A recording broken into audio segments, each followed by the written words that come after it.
Today on the show, we know your Master of Assassins has assigned you some heavy reading, and we're here to hit you with some Spark Notes.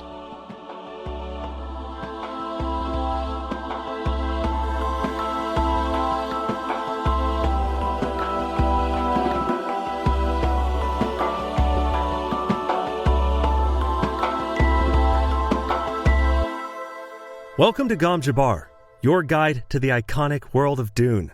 We will be exploring the themes, philosophies, and characters found in the sandy depths of this vast universe, from Frank Herbert's groundbreaking novels to the adaptations on film and TV. My name's Leo. And my name's Abu. And today we are tackling what might be one of the most challenging subjects by a margin. But I think it's going to be good. It's an exciting peek into part of the futurism of Dune, as much as Dune can often seem kind of archaic, you know? Yeah, for sure. Today's episode is going to be capital H heavy. And we did a lot of prep for today. We did a lot of research, but it's such an important topic. I mean, religion is huge in Dune, and we're going to touch on that in a little bit, but we want to unpack it through the lens of a single concept in the Dune universe, which is the OC Bible, which we'll focus on much more today. Yes. But before we get too ahead of ourselves, we can't forget to take care of some housekeeping. Always.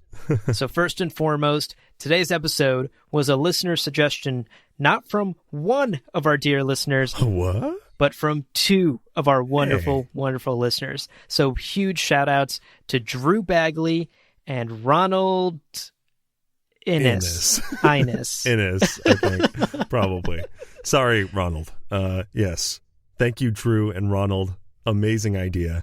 Although very heavy to research, a lot of fun. This is, I am glad to say, a spoiler-free episode. Mm-hmm. We are only going to be talking about events that take place like tens of thousands of years before the first pages of Dune. Yeah. This episode is, I think, very good for giving you more context when people say things the first time you're reading it.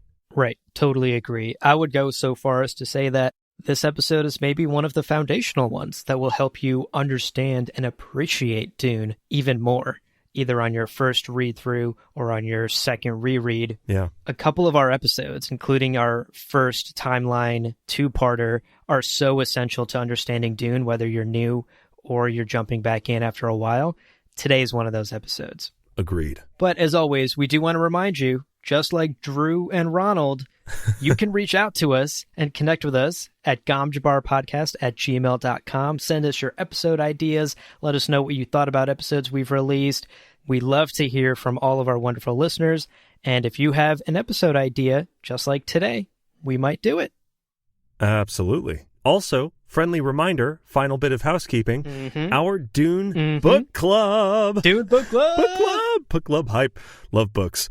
Launches on May 28th. So, if you plan to read along, you'll want to make sure that by the first episode of the book club on May 28th, you will have read the first 105 pages of the current version of Dune. Or if you're reading an older version or a different version, it's kind of at a section break on the sentence, I should place more trust in my friends. Aww. So cute. Kind of. Yeah, so if you're going to be participating in that Dune book club with us and reading along, whether it's your first time ever cracking the book open or it's your 97th time, we're stoked to have you. Absolutely. And that launches very, very soon. Yeah. Okay, so that's all of the housekeeping that we needed to take care of. Yes. Let's freaking get into it. Today we're going to be talking about the OC Bible. Yeah. We're going to be going over the history of the OC Bible, how it came together, and through that discussion, we're going to be weaving in a conversation about the role that religion and spirituality plays in the Dune universe, because it's huge.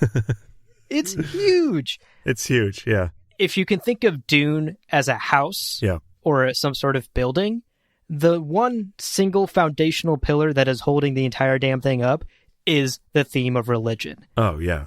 It is such an important theme throughout the entire Dune saga. And I promise this is going to be fun.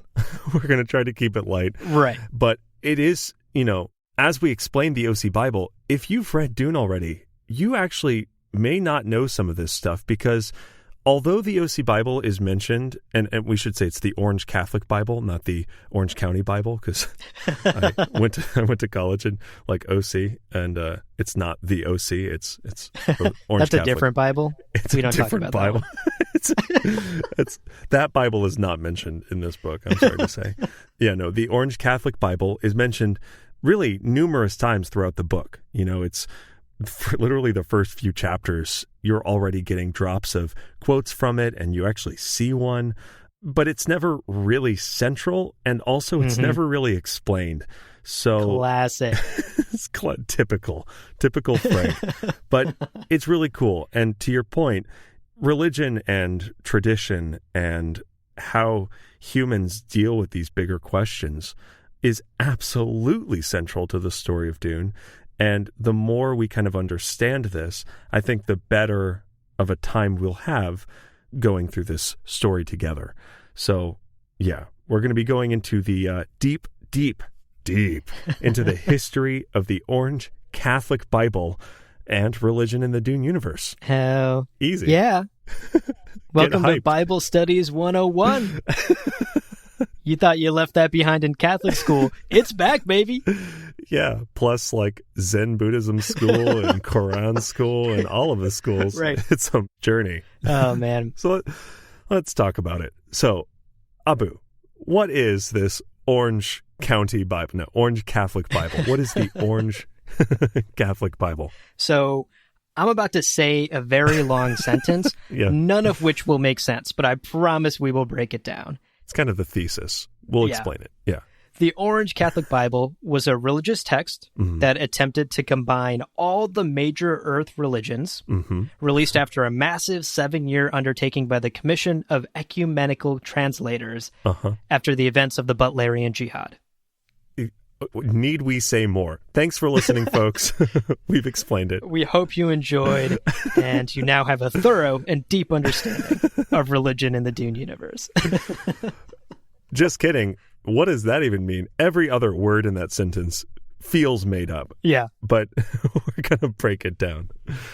For sure. And to start breaking it down, before we even get to the actual Orange Catholic Bible itself, it's important for us to understand the role that religion played in Frank's Dune universe before the Butlerian Jihad happened.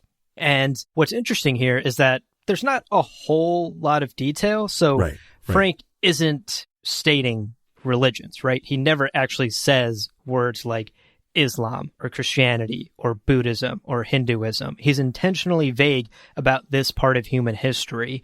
What is in Dune, quote unquote, ancient human history. Because remember, we're talking tens of thousands of years before the first pages of the first novel. Right.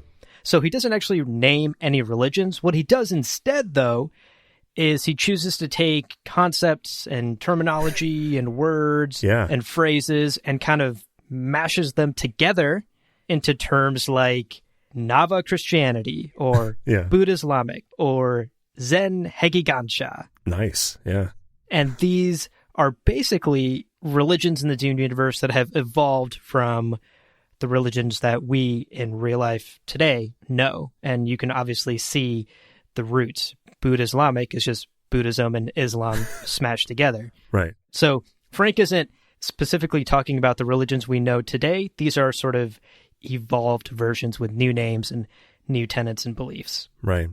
And I think it's important for me to pause here, Leo, and just remind our listeners that Frank is a person who had his own biases and his own upbringing. Right. And his own lens through which he looked at the world, right? So I think there's important context here to know about Frank himself. Okay. Frank was raised as a Catholic before later converting to Zen Buddhism. Oh, interesting. So I think that's important context to just sort of keep in mind as we have this conversation about religion in this fictional Dune universe, because obviously Frank's own experiences and knowledge with religion will affect the way that he writes about ideas of religion. That makes a lot of sense, actually, knowing that now. That's interesting. And I wanted to stress here, it's interesting how very obviously widespread space travel would, of course, have an impact on Earth religions. You know, like, I don't know that I've really heard it talked about in some of the other mainstream kind of sci-fi series, but there is this sort of, in Dune, this natural evolution, right? You're kind of questioning old beliefs. Your classic scriptures, have to be updated because suddenly we're not just on this one planet. We're all over the place. And you got to think, like, even just basic mysticism, you're staring out into the freaking void of space, the eternal, dark, cold void, and you're going to have thoughts and you're going to have questions. Suddenly you're going to have more questions than you did before on this one single puny planet. Yeah. Looking out over the Grand Canyon is a little different than looking into millions of light years of dead, cold space. Right. So, I really like this. And there's actually, from the appendix, there's this quote here. The ancient formulae, intertwined, tangled together as they were, fitted to the needs of the new conquests and new heraldic symbols. Mm-hmm. So cool. The basic tenets of a lot of human religion kind of adapted to the new challenges of humans' journey through the galaxy. And of course, symbols and their related meanings also had to evolve as people traveled. Yeah. It's really cool. And it's so interesting if you sort of step back and think of it in the context of science fiction storytelling. Because just as you mentioned, Leo, a lot of sci-fi either just sort of avoids this question of God or religion, right, or just decides that humanity has moved on and lives in like a post-religion universe now. I'm actually reading through Isaac Asimov's Foundation series at the moment. Cool. And it's kind of funny they don't say the word God in that series. Everybody, when they have to like exclaim and be like, oh my God, instead they'll say things like, oh my space.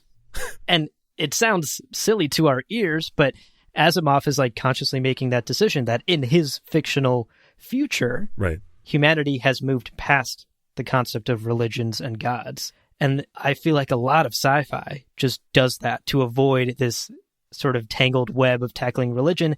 Frank, on the other hand here, my man dives in feet first. Oh, yeah. And makes it like a core theme of his novels. It's interesting that he takes that approach, and it's become such an important part of the Dune universe. I mean, he even approaches this sort of challenge with a sense of almost like cynical practicalism with his humans. Yeah. Because as humanity sails into this terrifying black void and these broad questions of life and purpose and, the idea of God, these become less immediately important. Like this idea of like, what is my life's purpose? Like pales when you're like, oh shit, meteors. Right. I imagine that there's more of an immediate concern, which makes room, as Frank puts it, this kind of makes room for those who kind of claim to offer some sense of safety or some sense of security, whether it's like prescience or the ability to make sense of things. Those people who claimed to or could make sense of things suddenly had this great outlet in Frank's future. Yeah, exactly. And one of those people, the encyclopedia hints very heavily here and basically outright states, is the Bene Gesserit. Yeah. Around this time when humanity is exploding out into the stars and faiths and religions and beliefs and mysticism are evolving and changing and crumbling and growing, the Bene Gesserit are seizing this opportunity to claim power. And we're bringing that up now because they're going to become relevant a little later on. But that's just a little fun fact about Bene Gesserit history. It's around this time that they begin to consolidate their power. They're still many thousands of years from rising to their peak, but this is the origin point of that. Yeah. Now, we mentioned earlier that these scriptures and religions are evolving and adapting to humanity's new life among the stars. Right. And the book actually gives us a very, very clear example of that. Right. In the appendix at the end of the first Dune novel, there's a whole section about religion. And it gives this example that it's said that during this time period, when humanity is traveling the stars and questioning everything they knew about themselves and life, it's said that during this time, Genesis was reinterpreted to fit the mold of galactic expansion. Right. So here's a direct quote from the appendix, actually. And this is the new version of Genesis that it evolves into. Right. The new version of Genesis says, quote, increase and multiply, and fill the universe and subdue it, and rule over all manner of strange beasts and living creatures in the infinite airs, on the infinite earths and beneath them. End quote.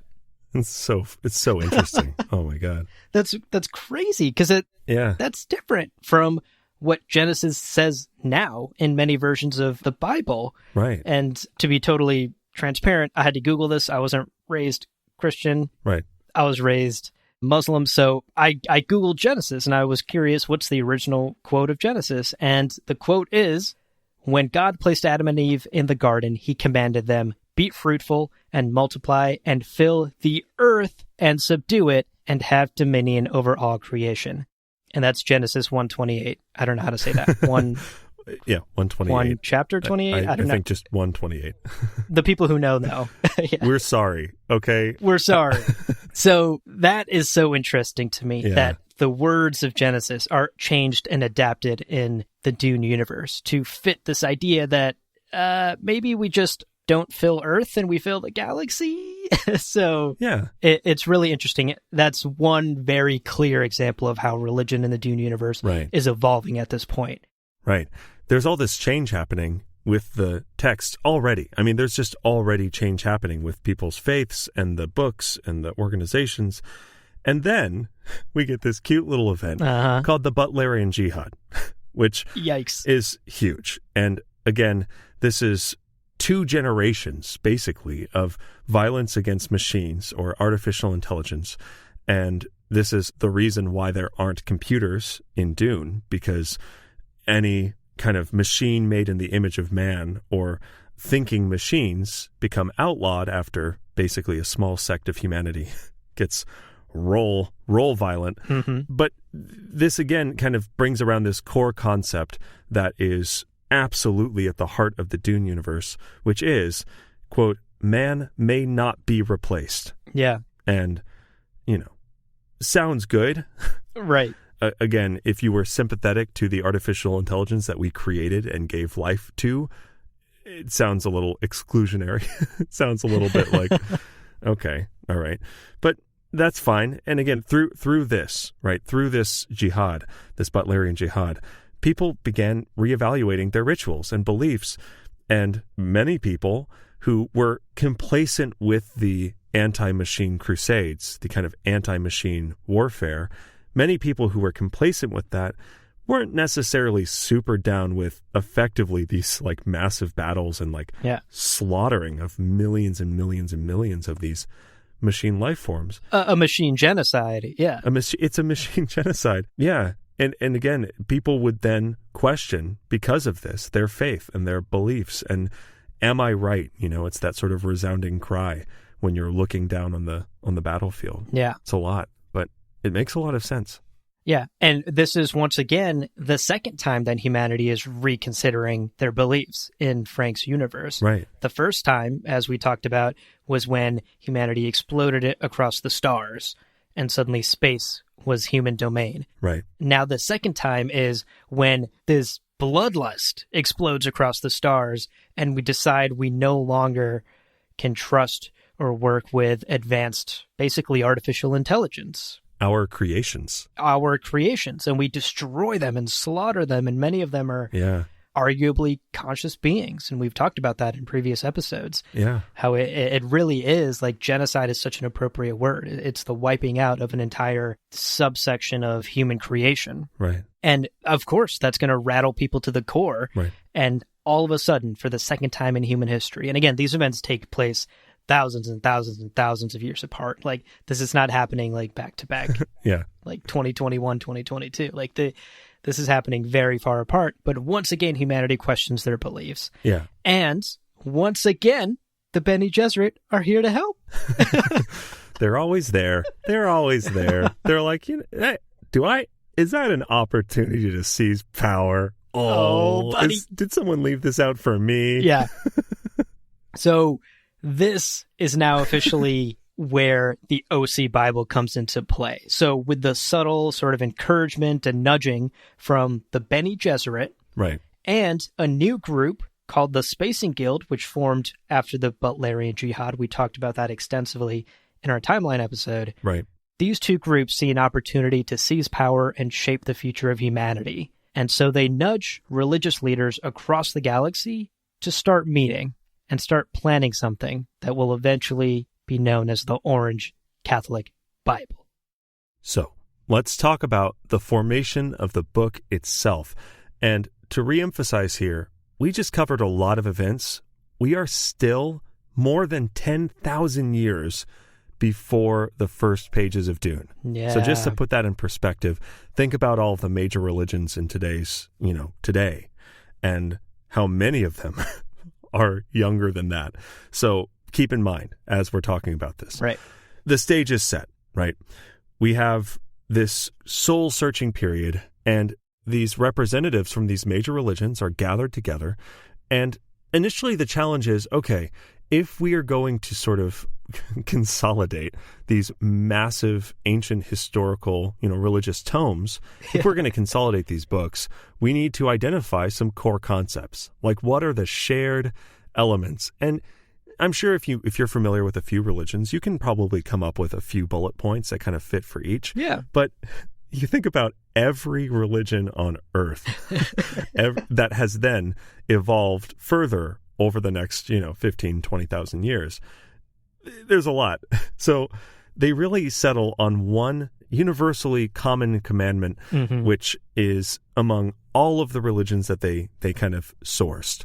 And that is, quote, "Thou shalt not disfigure the soul," which, yeah. Yeah, you know what? That sounds really religious and cool and epic. That sounds appropriately religious, yeah. But I also want us to step back and realize... Sounds good. How vague that is exactly. Super vague. Yeah. You're totally right. It's not precise. This is not like precise language. Like tampering with the soul. Yeah. That's fine, probably. As long as you're not disfiguring. You can modify the soul. Yeah, sure. You just can't disfigure it. And who decides? Like, where is the line in the sand and who draws that line, right? Yeah. This also, for anybody who remembers our Technology of Dune episode, this kind of parallels this question, and this kind of like, where is the line in the sand, really does parallel Ix, like Planet Ix, in their building machines. Like someone says, don't make robots. And they're like, okay, well, we're going to make these Keurigs. Right. They're like, well, okay, all right. Watch yourselves. Why is that Keurig doing my taxes, huh? Did it just say my name? All right. I'll let that happen, but watch yourself. Watch yourself there. Yeah, I mean, it is intentionally vague, because just imagine this monumental task of trying to combine all the religions of humanity together into one epic uber omega text, Yeah. What an impossible task. And, we're foreshadowing a bit here, but we'll get to that in a second. But first, we got to talk about this commission that comes together. Yeah. Dream team. So very quickly, as these religious leaders start meeting in secret, they decide to form a commission that officially will have this task of creating this new body of work. It's so mundane. We have like a neighborhood group. We're going to reform all of human religion. Yeah. I mean, they essentially just formed a PTA, a galaxy-wide religion PTA. Yeah. Yeah. And they're like, we make the rules now. Yeah. So this commission, this PTA, gets together, and you know what? That it actually has a real name, and I don't want to confuse acronyms and letters here. Yeah.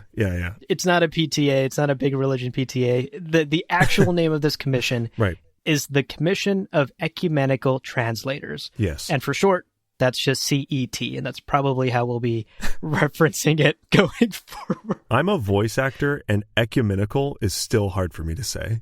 Every time I see that in the script, I'm like, ecumenical. I have to say I panic. I was like, real fear. Yeah, exactly. Ecumenical. So CET. Yeah.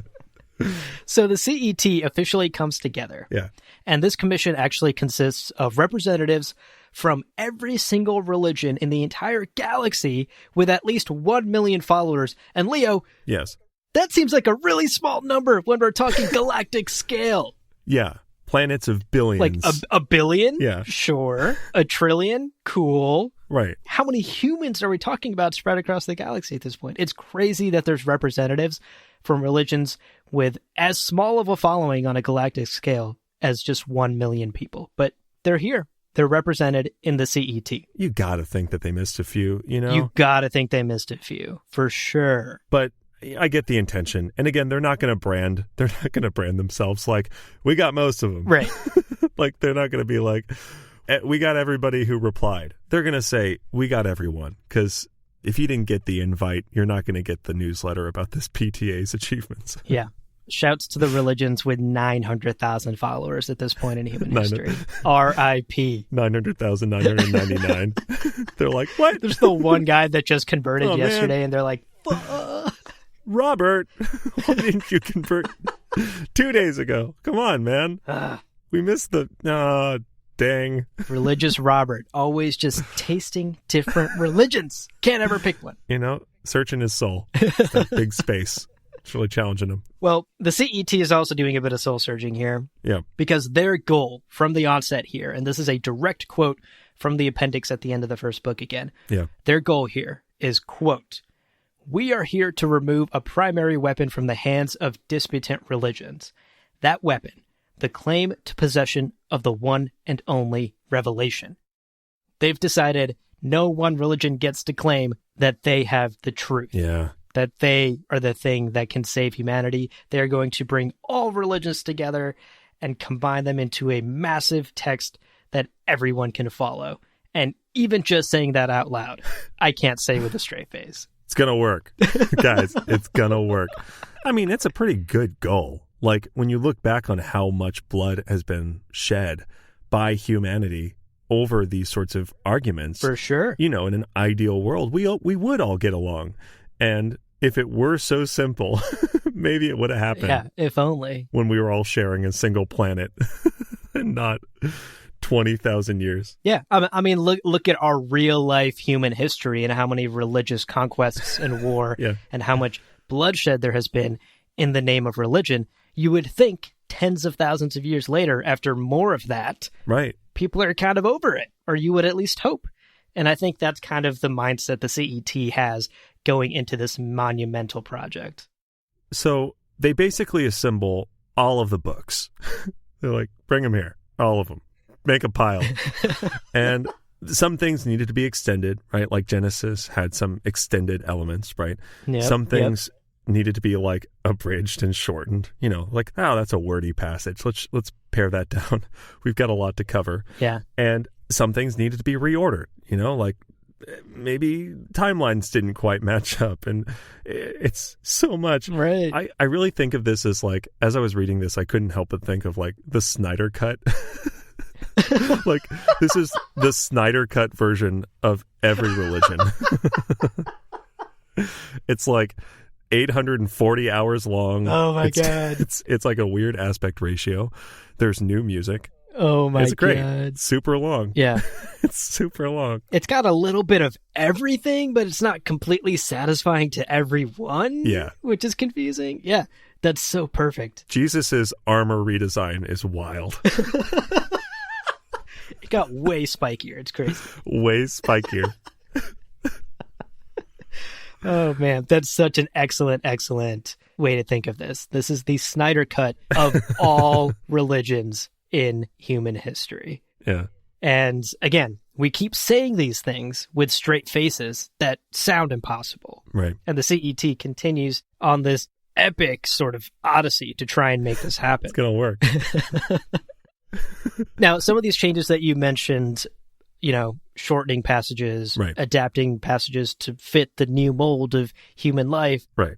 Some happened sort of organically, right? We bring up Genesis again. That sort of happened organically as humanity spread across the galaxy. Right, right. But as you can imagine, as humanity spreads across the galaxy, planets themselves begin to form their own sort of superstitions and cultures and identities. Uh-huh.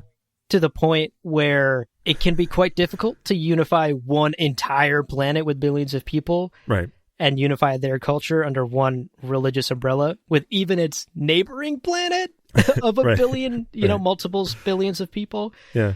And so one of the challenges the CET faces here Yeah. is that they're trying to build a body of text for the entire galaxy. And their solution to this problem of, every planet kind of has its own culture and views is to print additional supplemental material for the OC Bible for every single planet in the galaxy. Yeah. Easy.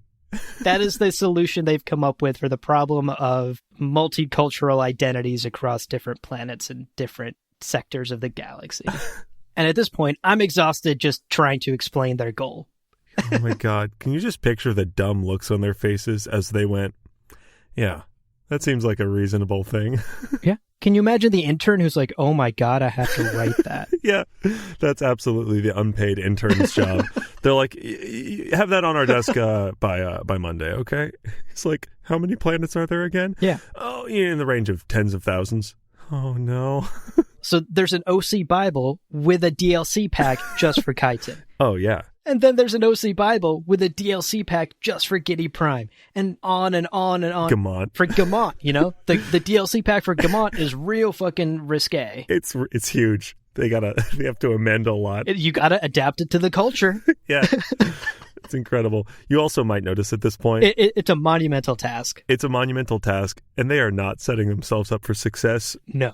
So keep that in mind. Right. So the CET tried to kind of cover its tracks as it was building this new text, because you can imagine, again, after tens of thousands of years, an individual of a particular faith might kind of have a chip on their shoulder about other faiths. So if they see their prophet in a chapter shoulder to shoulder with a different prophet, that might rub them the wrong way. So instead, the CET kind of tried to keep specific ideas where they came from were often like obscured intentionally. And you might think, let's say you're Christian, you might think, oh, this is a saint that I've never heard of before, when really it's a Hindu deity or it's a character from a different text.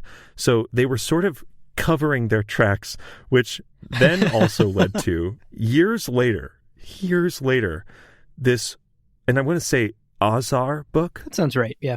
The Azar book was created by scholars and historians, as I understand it, which basically works as a roadmap, reverse engineering where details from the OC Bible came from. Amazing. So it's like a roadmap, like on page 247,191, you'll notice this character's named.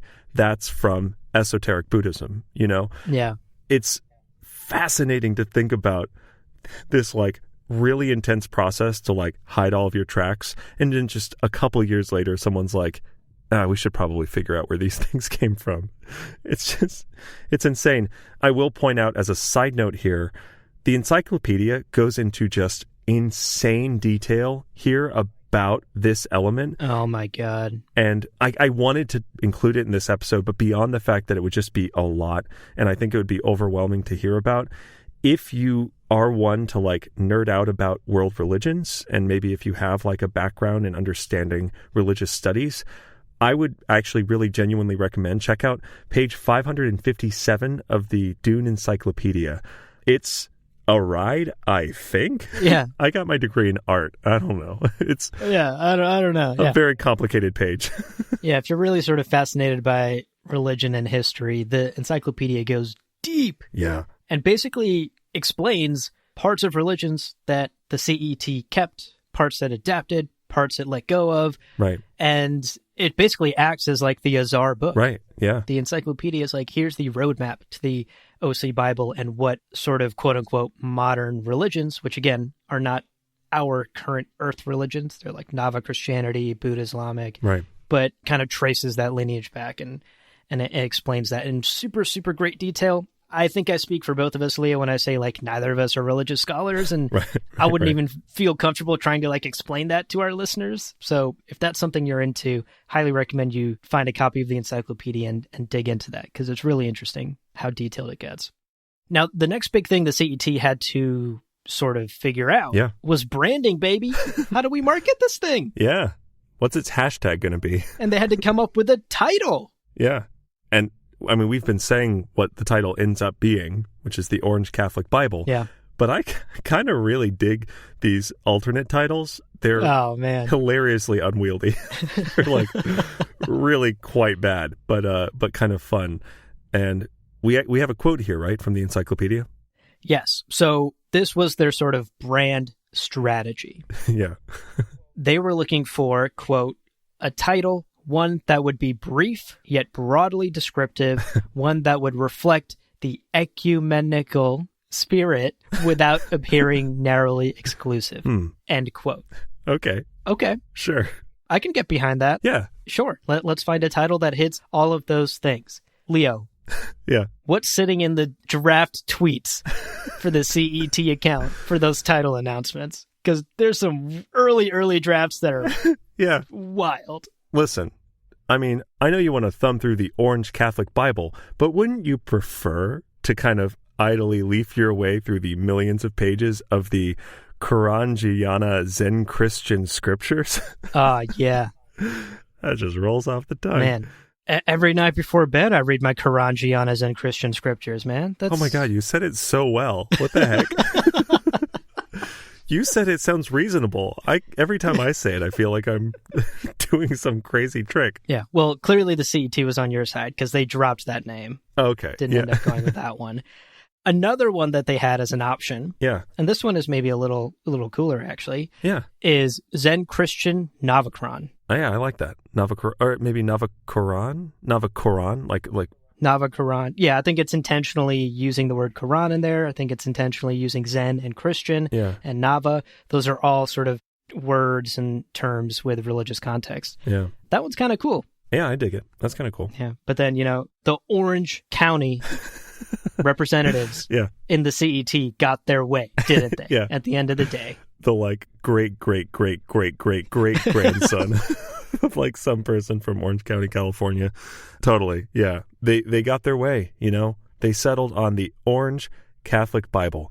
And you know what? You're going to love the reason. Uh-huh. Okay? It's this long, beautifully thought. No, we don't have the reason. We don't know why.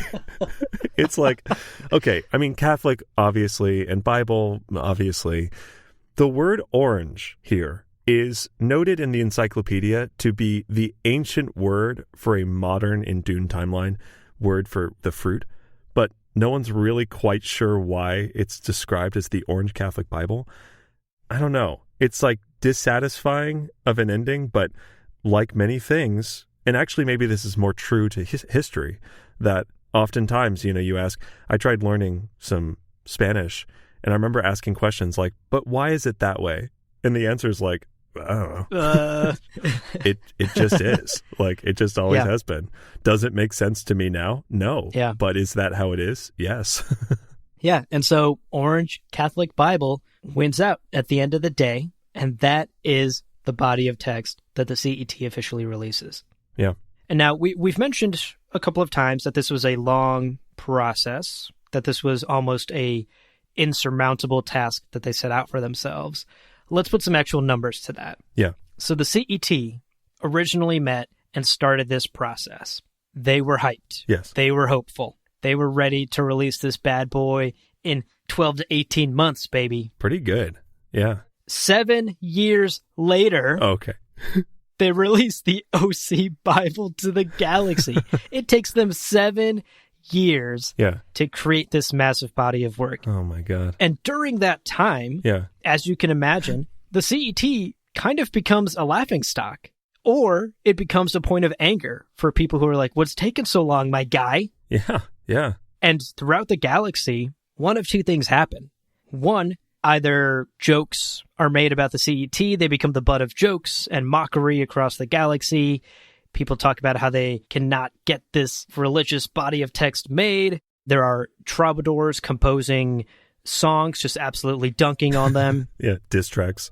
Dope, yeah. And then on the flip side, people are literally rioting because of some of the news that's coming out from the CET. Obviously, if the CET releases hey, here's a progress report we want to tell the public 12 months in, right, we are going to absolutely just cut all mention of the word Buddha. You could imagine all the Buddhists in the galaxy are like, what the fuck, dude? Fuck, dude. It's rude. So there are riots and multiple riots that claim many, many lives. Like bloodshed, such a common thing in this galaxy. Yeah.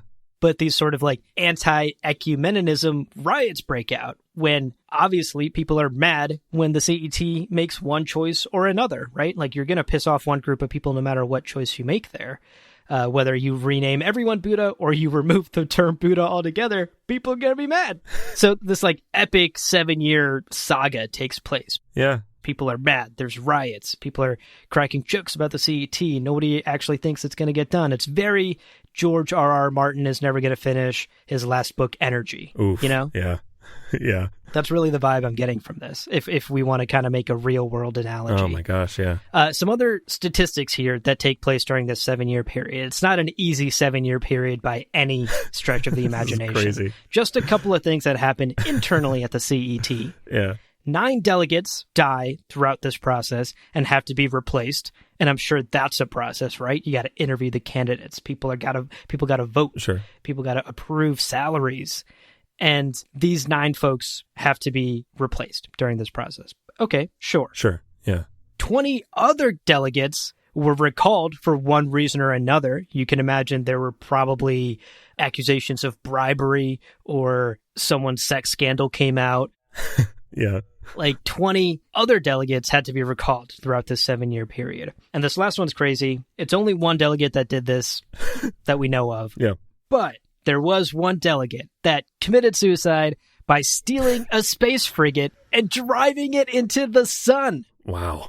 So clearly it's not a smooth process over these 7 years. And right. Both the people of the galaxy are affected and the members of the CET. Plenty of drama.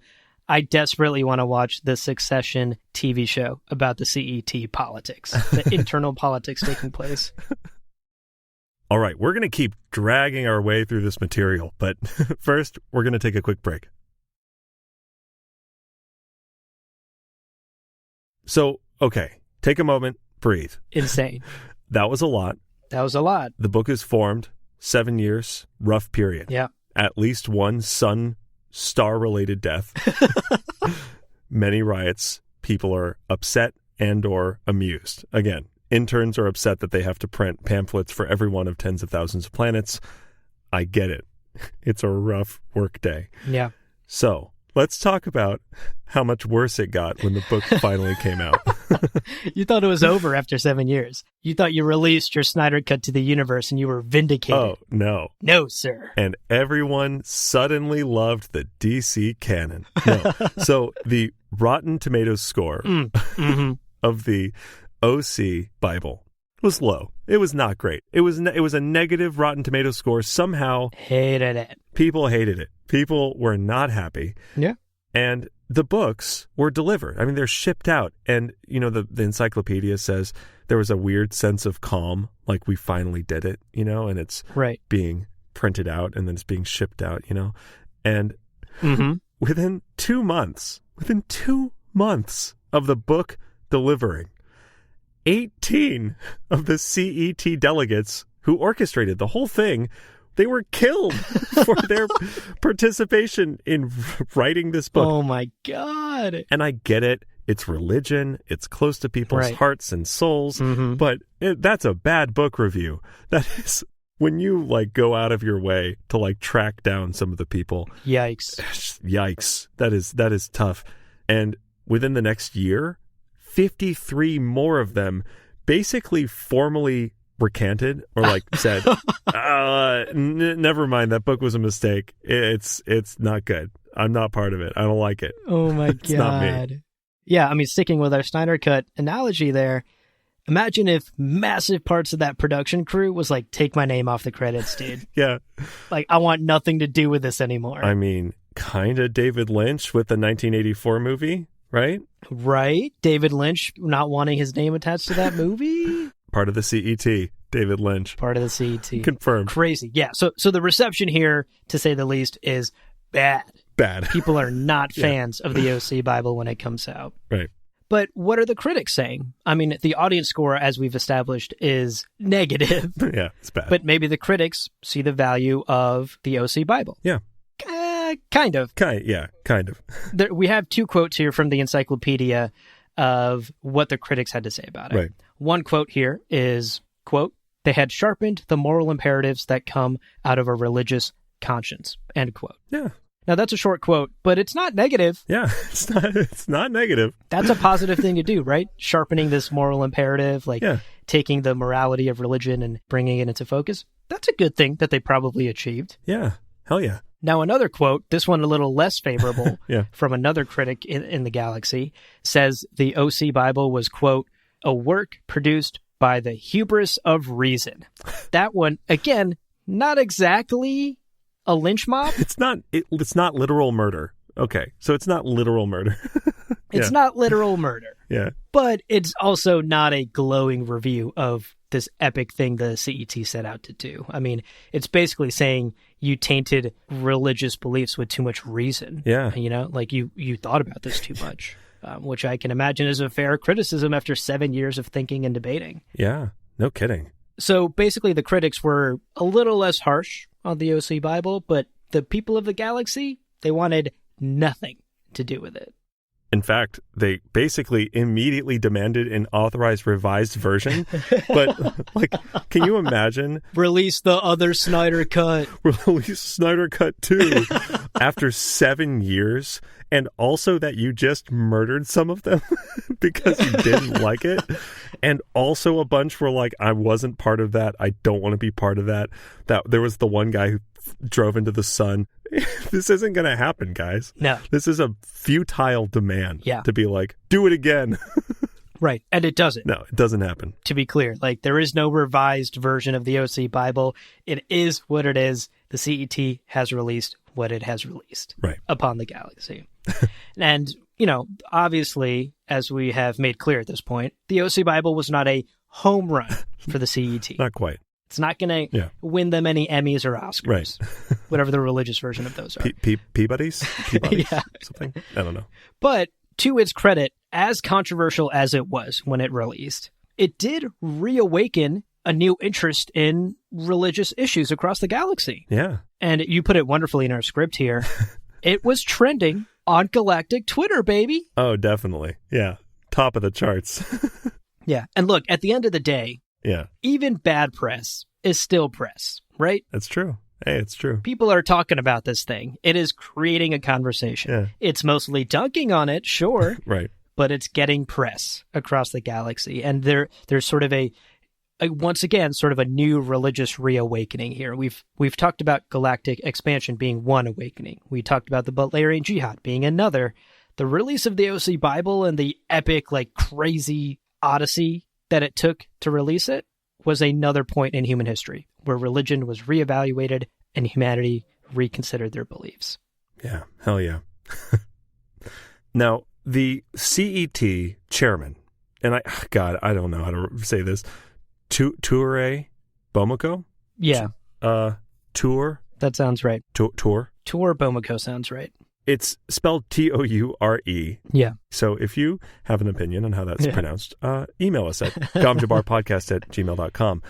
So Tour Bomoko, who is the CET chairman, basically admitted at the end of everything that, like, they fucked up. They fucked up real bad. He's like, listen, guys, life is crazy and confusing. Space is big. Space is scary. Yep. We maybe didn't need to mess with religion. Right. By the way, this whole time the Bene Gesserit have, like, quietly left the room. Like, no one's talking about how this was kind of their idea.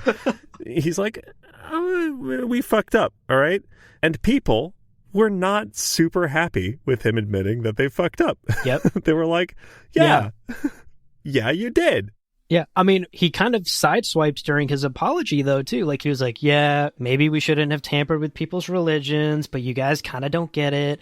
But, like, we're sorry, and we fucked up. And people are like, wait a second. But you just don't understand. But, yeah. Yeah, exactly. Like, it's really a half apology and a half just like, y'all are idiots and you don't understand what we did. Right. So you're right. People are not fans of the chairman or his shitty half apology right. or him telling them that they're idiots. Weird.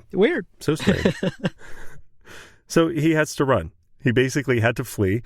This is one of our concrete examples. You know, we talked about in Planets of Dune, yes, the spoiler-free episode. the planet Tupil, which is basically like the witness protection planet. Yeah. And this is where Bomako goes. Bomako goes to Tupil. Yeah, and you know what? He kind of lives out the rest of his life in comfort, which really he dodged a massive galactic bullet there, I would say. Yeah, it's not bad. He goes to Tupil and kind of lives the rest of his life in peace. Yeah. And his final words, actually, before he dies, have been recorded in history. And they're actually kind of poignant. It's worth repeating them. We have them here. His final words are, quote, "Religion must remain an outlet for people who say to themselves, I am not the kind of person I want to be. It must never sink into an assemblage of the self-satisfied." I love that. Love that, actually. Yeah. Like, not a huge Bomako fan over here, but yeah, the guy's got some good ideas, clearly. Right. And maybe a quiet life spent on Tupil has made him reconsider some of his actions. Yeah. Because this is really a beautiful quote, and I agree with it on so many levels, right? Religion is a wonderful outlet for people who are working on self-improvement or need guidance or community.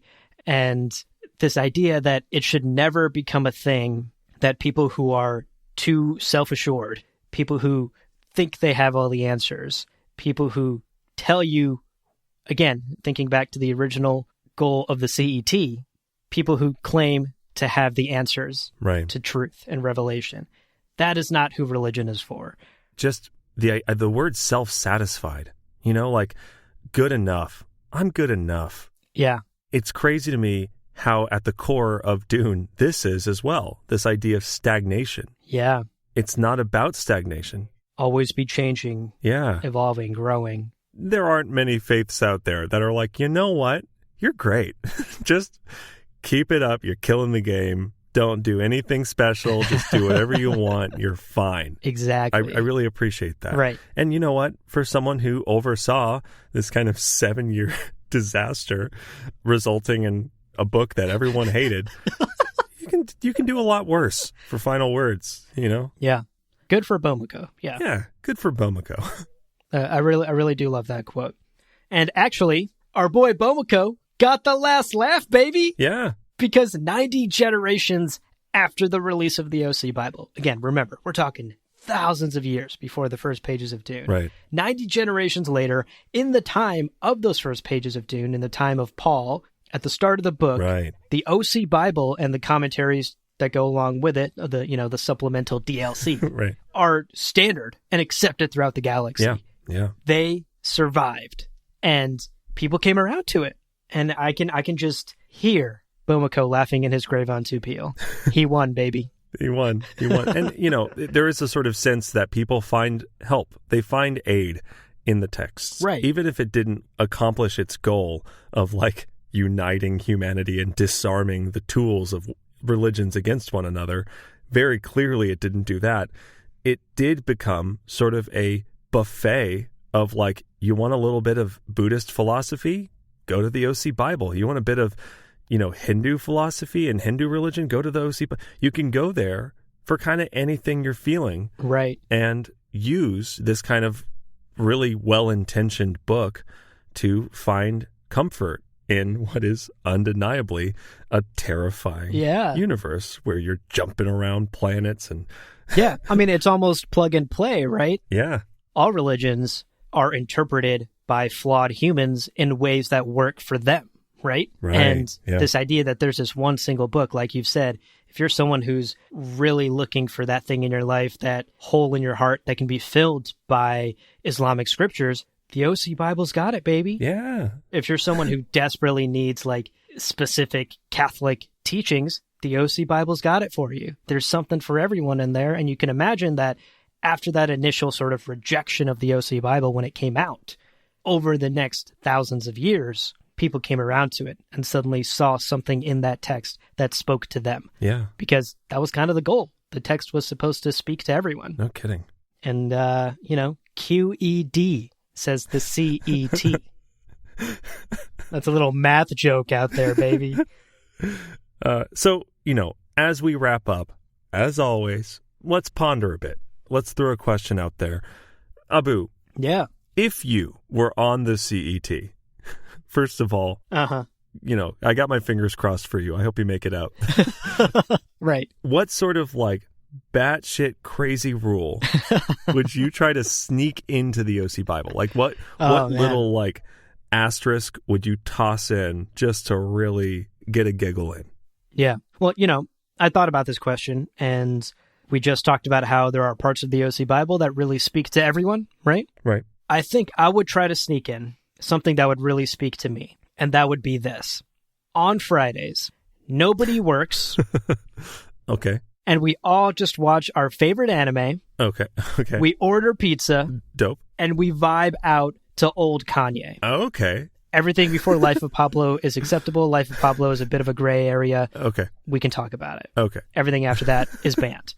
That is a required day of chill and self-love that I would sneak into the OC Bible. Oh my God, I love it. That speaks to me. That's great.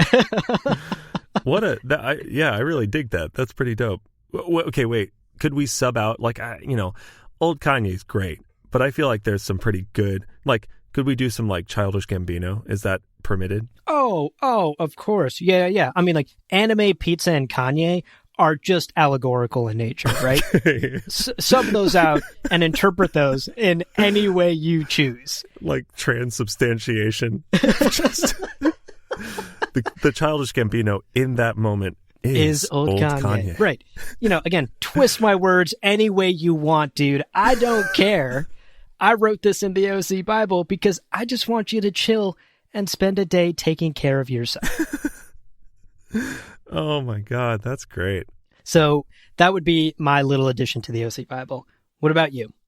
Having heard your argument, Abu, I don't think that I could come up with a better one. Like that's, honestly, I had a couple ideas. They were tossing around, but I think a day of required chill and self-love, show yourself some compassion. Show yourself like a good time. Take yourself on the chillest, like Netflix and chill. Mm-hmm. If you smoke weed, have a beer, have a day. I think that's great. I think that's amazing. I co-sign your answer, and I actually will throw this one out to our listeners as well. Yeah. I'm really curious if you out there in listener land, a crazy rule to sneak into the OC Bible, let us know what that is, because, I had a lot of fun thinking about it, and I want to hear what y'all are thinking. And on that note, amen. On that, forever and ever, amen. Now I'm going to go write a really angry book review of this terrible book. Oh, man. Yikes.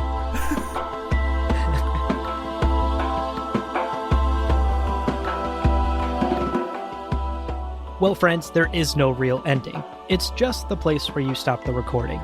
But this podcast is always one step beyond logic, so help spread the word of Muad'Dib and leave us a review on Apple Podcasts. And be sure to check out the other shows on the Lore Party Podcast Network on loreparty.com. You can also follow us on Twitter and Instagram at lore_party. Thank you so much for listening, and remember, he who controls the podcast controls the universe. We'll see you on the Golden Path.